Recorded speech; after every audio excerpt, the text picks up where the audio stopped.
Devil worship. See, there's a bunch of horror movies where we yell at the screen for the characters to not go in a room, to not hide under a bed, to run like a regular human being, but I always figured that it would be pretty obvious to stay away from making a deal with the devil.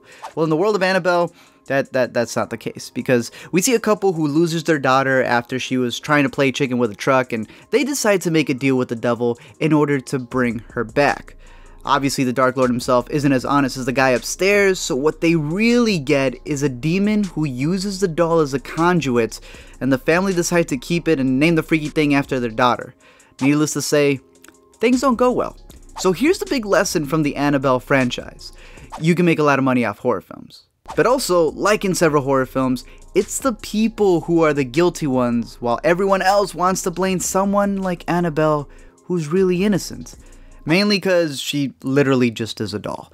Originally, it was a Raggedy Ann doll that she was based off of, and there were tons of those out in the world that weren't possessed, but when you invite a demon to come chill, then that kind of changes things.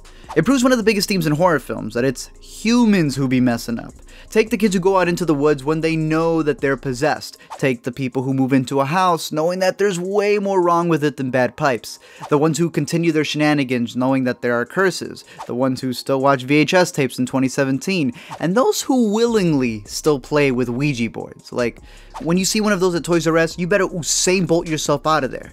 But when people willingly open them up, when they consciously make the decision to interact, then I can't really blame a board or a doll for your problems.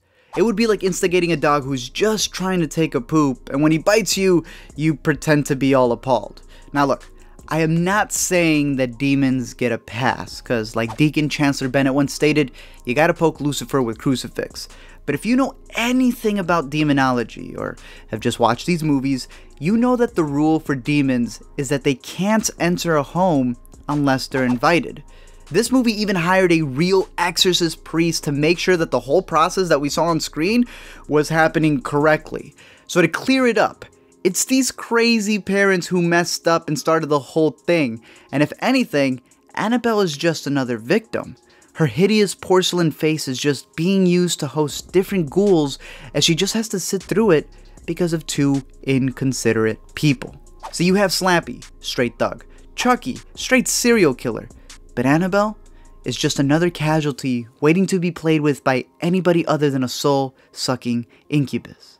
So if you learn anything from these movies, it should be that you ain't gotta believe in Jesus, just don't mess with the devil.